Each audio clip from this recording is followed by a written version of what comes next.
밭과 그 안에 있는 묘실은 햇사람에게서 산 것이다. 우리 함께 읽겠습니다. 야곱은 자기의 아들들에게 이렇게 이르고 나서 침상에 똑바로 누워 숨을 거두고 조상들에게로 돌아갔다. 아멘. 우리 영혼의 샘에 뿌리 내린 가지라는 제목으로 이 시간 함께 말씀을 나누고자 합니다. 우리 먼저 옆 사람과 인사하겠습니다. 우리 함께 예배함이 기쁨입니다. 네, 우리 함께 예배함이 기쁨입니다. 혹시 마이크 켜 있다면은 마이크 좀 내려주시기 바랍니다. 네, 울리는 것 같아서. 네. 여러분 혹시 스스로에게 이런 질문 해보신 적 있으신가요? 아니면 혹은 속으로라든 아니면 누구에게든 우리는 도대체 어디로 와서 어디로 가는 것일까? 라는 질문, 여러분 다 비슷한 질문 한번 해보신 적이 있으시죠? 왜냐하면 우리의 마음 깊은 곳에는 늘 변하지 않는 영원한 것을 갈망하는 찾는 그 마음이 있기 때문에 그렇습니다. 이것을 종교개혁자 존 칼빈은 이걸 뭐라고 이야기하면은 모든 사람의 마음 속에 하나님을 찾도록 심겨진 종교의 씨앗이다라고 부릅니다. 어디로 가서 어디로 가는 것일까? 어디로 와서 어디로 가는 것일까? 사상가 파스칼은 이걸 뭐라고 얘기하면은 우리의 마음 속에는 오직 창조주 하나님으로만 채워질 수 있는 절대적인 빈 공간이 있다라고 파스칼이 이야기합니다. 여러분 아담이 타락한 이후에 우리는 하나님의 품, 하나님의 집, 그 영원을 우리가 잃어버렸습니다. 하나님 형상으로 지음받은 우리가 하나님과 깨어진 관계 가운데 있는 것이죠.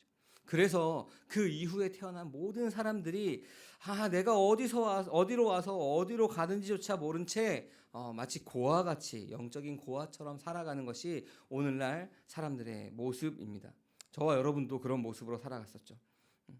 그러나 하나님은 우리를 길 잃은 고아처럼 내버려 두지 않으셨습니다. 방황하는 사람들에게 다시 안식할 수 있도록 그 영원한 집을 찾아주시기 위해서 아브라함과 이삭과 야곱을 부르시고 생명의 언약을 그 약속을 하신 것이 오늘 우리가 지금까지 나눈 창세기의 말씀이었습니다. 오늘 함께 읽은 창세기 49장은 바로 그 영원한 생명의 약속이 이제 족장들의 야곱의 마지막 유언을 통해서 다음 세대로 흘러가는 모습을 이제 49장 말씀을 통해서 우리는 보게 됩니다. 우리가 읽지 않았지만 이제 그 앞에 10명의 아들들이죠. 오늘 요셉과 베냐민에 대한 이야기가 나와 있으니 10명의 아들들과 오늘 2명의 아들들에게 그렇게 축복하는 모습들을 보게 됩니다. 여러분 근데 우리가 그것을 잘 알고 있지만 우리의 모습을 좀 돌아봤으면 좋겠습니다. 오늘날 우리가 살아가는 우리들, 하나님의 형상대로 지음받은 우리들, 그 하나님으로만 채울 수밖에 없는 그 빈 공간이 있는 우리들은 여러분 그 공간을 무엇으로 채우려 하십니까? 이 세상 사람들, 그러니까 세상 사람들이라고 구분 지으니까 좀 그렇지만 우리가 교회를 하나님을 믿지 않는 많은 사람들은 그 빈 공간을 채우기 위해서 무엇을 하죠? 마치 한 뼘밖에 안 되는 혹은 불면 다 날아갈 것 같은 세상의 위로와 그 성공으로 채워보려고 참 애쓰는 것이 바로 사람들의 모습입니다.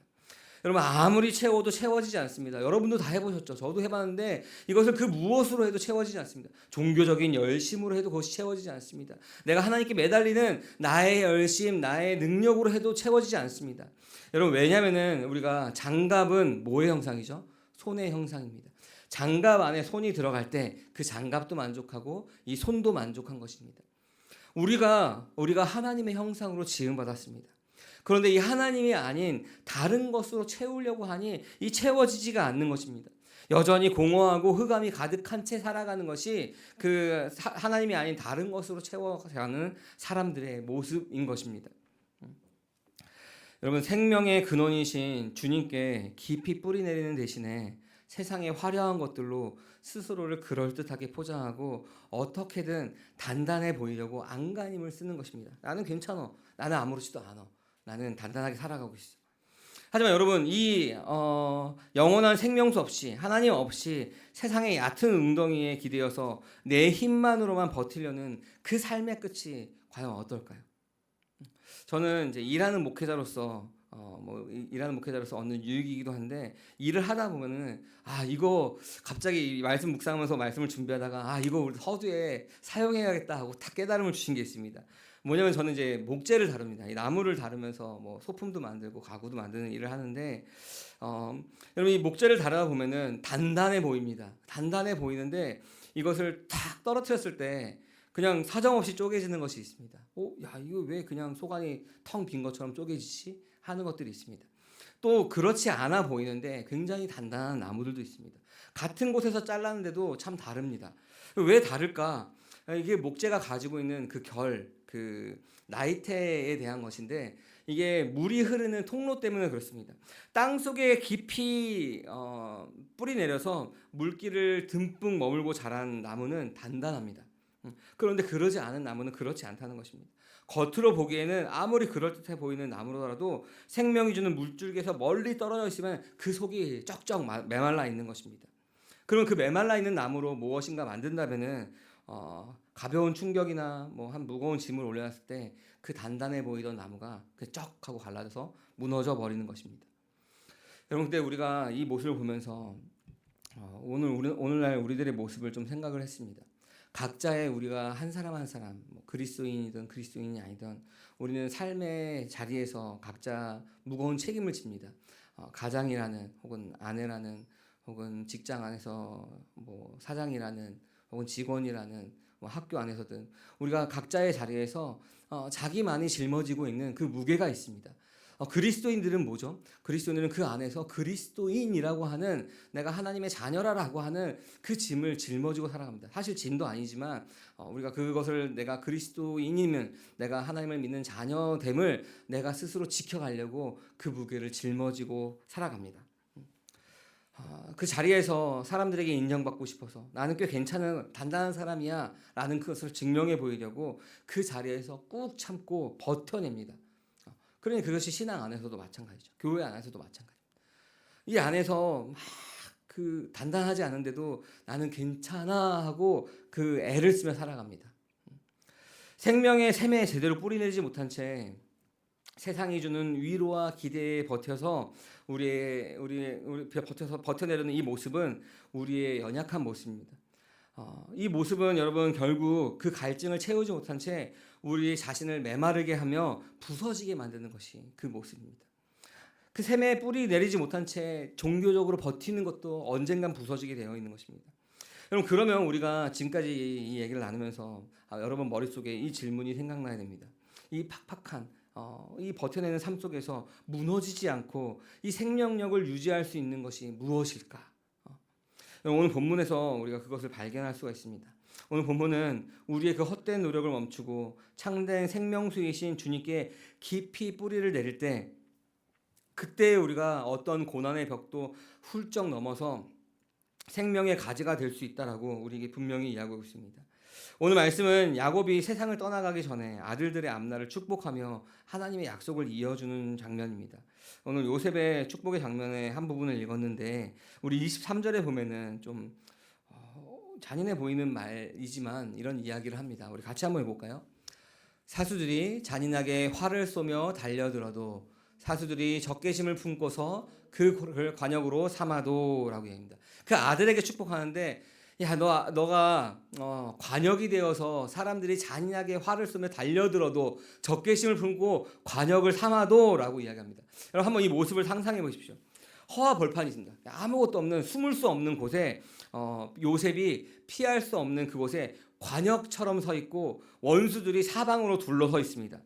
저마다 그 원수들이 날카로운 화살들을 이 시위에 놓고 사수들이 활을 쫙 잡아당기고 쏘고 있습니다. 여러분 이 요셉이 어떤 삶을 살아왔죠? 가장 믿었던 피부치인 형들이 쏘아오른 그 질투의 화살을 맞았습니다. 배신의 화살을 맞았습니다.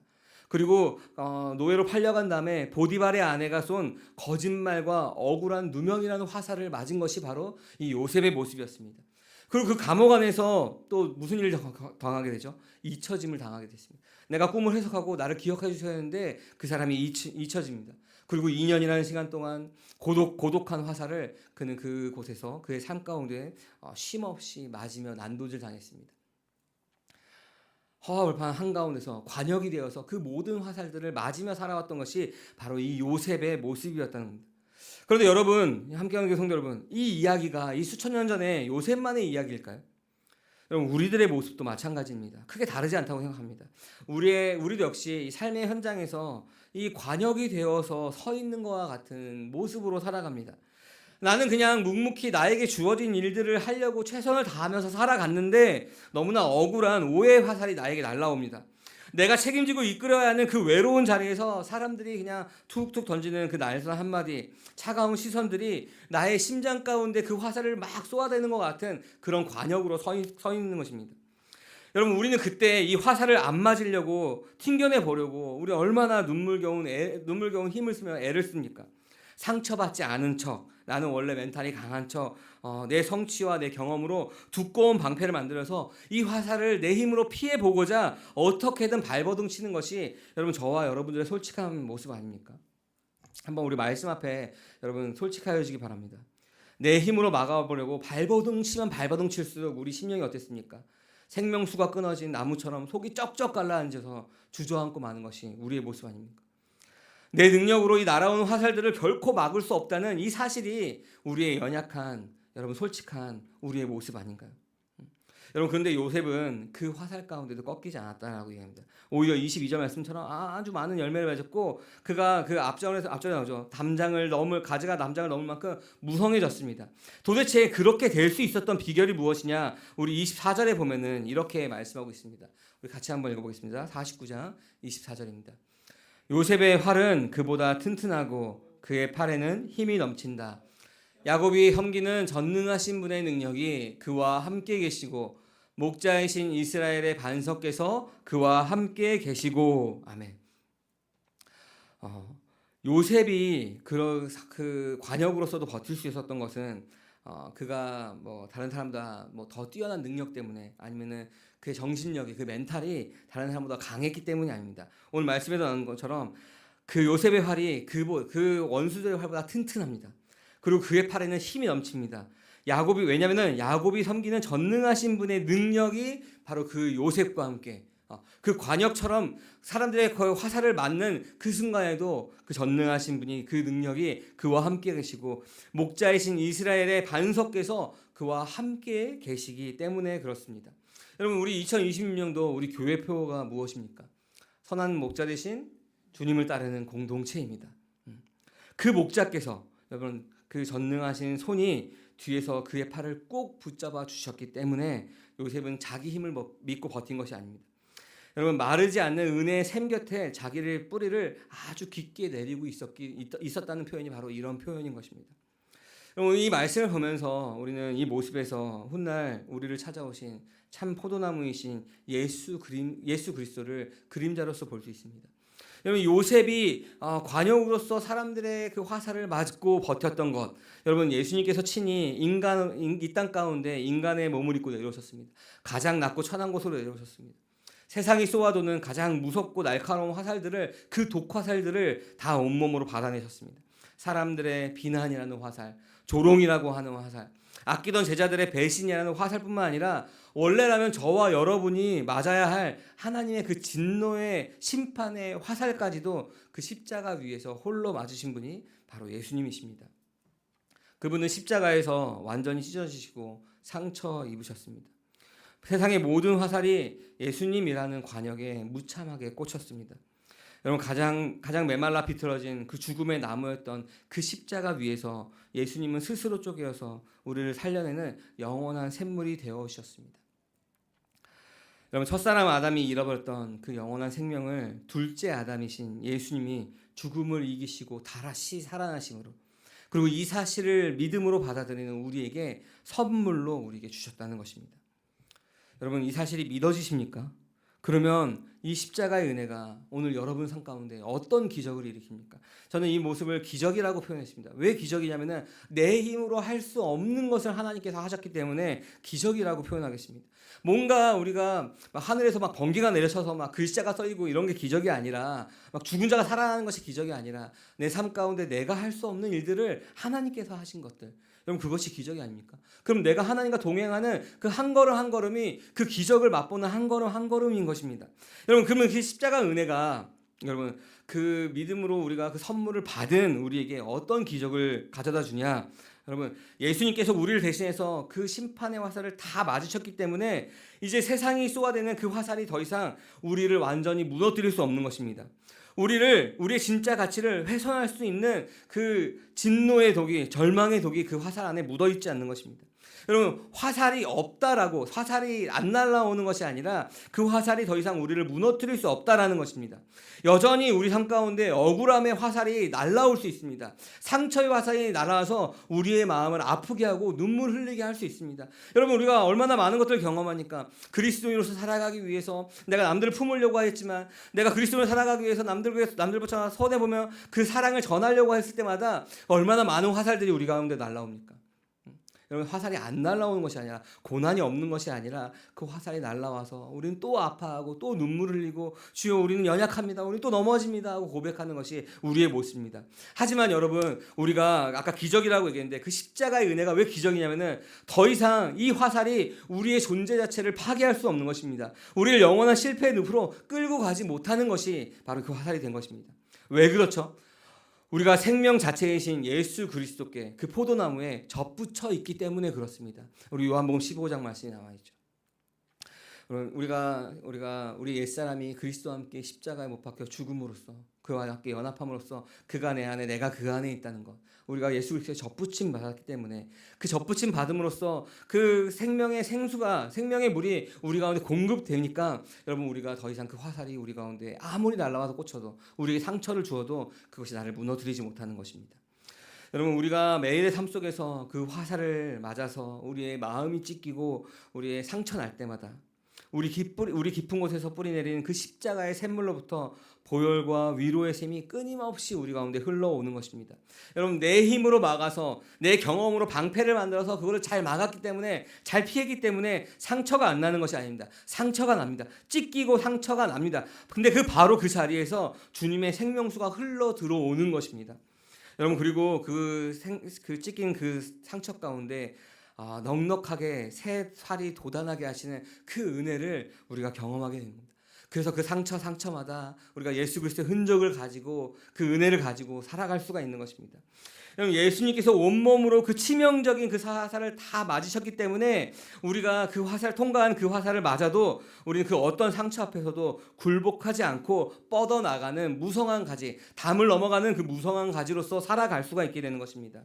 함께하는 교회 성도 여러분, 이 십자가의, 이 사랑의 생명의 샘물에서 공급받는 성도들은 이제 세상을 보는 눈이 완전히 달라집니다. 그전에는 어땠죠? 우리가 육신의 눈으로 바라봅니다. 정욕의 눈으로 바라봅니다. 이 땅의 것으로 속한 눈으로, 이 땅의 눈으로 바라봅니다. 그래서 모든 것들을 육적으로 해석하고, 모든 것을 내 정욕적으로 해석하고, 하나님을 믿는 것조차 나의 필요를 채우는 것으로 살아가지만, 이제 여러분, 십자가의 사랑이 내 안에 있을 때, 그 사랑의 생명으로 우리가 공급받을 때 우리는 완전히 다른 눈으로 세상을 바라보게 됩니다.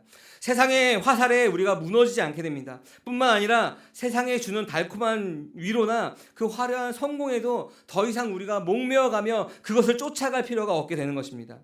여러분, 야곱이 바로 그 영원한 소망을 가슴에 품은 진짜 넉넉함이 무엇인지 29절에서 고백을 합니다. 우리 29절 말씀 같이 한번 읽어볼까요? 야곱이 아들들에게 일렀다. 나는 곧 세상을 떠나서 나의 조상들로 돌아간다. 내가 죽거든 나의 조상들과 함께 있게 햇사람 에브론의 밭에 있는 묘실에 묻어라. 아멘. 여러분, 당시 야곱은 세계 최고 강대국이었죠. 그 애굽에서 살고 있었습니다. 더군다나 아들이 뭐였죠? 2인자인 총리였습니다. 그래서 고센이라는 좋은 땅에서 부족함 없이 모든 것을 누리며 살아갔습니다. 그 흉년도 버텼죠. 마음만 먹으면은 이 요셉을 통하여서 이 야곱은 화려한 무덤에 묻힐 수도 있었습니다. 우리 아까 1부 때도 이런 얘기를 했습니다. 당시 애굽, 그러니까 이집트의 제일 화려한 무덤은 무엇이죠? 왕들이 묻혔던 피라미드였죠. 그러니까 그런 피라미드가 아니더라도, 그 피라미드가 아니더라도 이 총리의 아버지를 할 수 있는 가장 화려한 무덤에 묻을 수도 있는 것이었습니다. 근데 이 야곱은 그 화려한 무덤을 단호하게 거절합니다. 왜냐하면 그 안에는 그 하나님께서 주신 그 약속을 사모하는 마음이 있었기 때문에 그렇습니다. 그가 죽으면 비록 지금 당장은 남의 땅이고 볼품없어 보이는 그 땅이라 할지라도 하나님이 약속하신 그 땅, 가나안 땅, 바로 막벨라 굴에 묻어달라고 유언을 합니다. 이것이 나중에 출애굽할 때 그 유고를 가지고 같이 나가게 되죠. 여러분, 영원한 생물에 깊이 뿌리 내린 사람, 우리 안에 그 예수 그리스도의 사랑이 있는 사람들은, 예수 그리스도가 우리 안에 있는 사람들은 내가 비록 내 몸이 치열하게 그 화살이 빗발치는 애굽 한가운데 있을지라도 오늘 하루를 이 소망을 품고 다르게 살아가는 것입니다. 여러분, 세상 사람들은, 하나님 믿지 않는 사람들은 내 몸 하나 지키겠다고 내가 울타리를 쳐놓고 그 울타리 안에 나의 필요를 채우는 데만 급급합니다. 십자가의 생명수로 여러분, 십자가의 생명수로 여러분 꽉 차 있는 성도들이 이 세상이 알 수 없는 그 여유가 그 안에 있는 것입니다. 사람들은 자기의 필요를 채우게 하지만 여러분 그 예수 그리스도를 믿는 사람들은 세상이 알 수 없는 그 안에 사랑과 여유가 넉넉함이 그 안에 있는 것입니다. 그래서 오늘은 우리가 이 요셉처럼 담을 넘는 무성한 가지가 될 수 있는 것입니다. 여러분, 서론에서 이야기했던 것처럼 우리가 각자의 삶의 자리에서 각자의 모습대로 그 책임을 지는 자리가 있다라고 말씀을 드렸던 거 기억하십니까? 근데 이 자리가 여러분 이제 우리가 그리스도께 그 영원한 샘물에 뿌리를 내리고 있는 나무가 된다면은 그 자리가 더 이상 나의 능력을 증명하려고 이를 꽉 물고 억지로 버텨내야 되는 그런 고역의 자리가 아니게 되는 것입니다. 여러분, 우리의 눈을 이 땅에 머무는 것에서 이 하늘로 돌리면, 이 창세기 49장 29절에 이 야곱의 고백처럼 여러분 우리가 그 소망을, 하늘의 소망을 두게 되면은 여러분 우리가 그 이를 악물고 내가 버텨냈던 그 자리가 어떻게 되냐면 그리스도의 생명을 이웃에게 나눠주는 가장 복된 열매 맺는 자리로 변하게 되는 것입니다.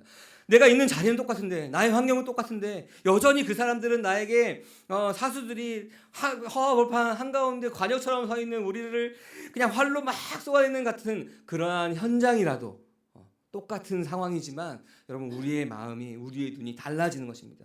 그곳에서 우리는 복된 열매를 맺는 자리로 변하게 되는 것입니다.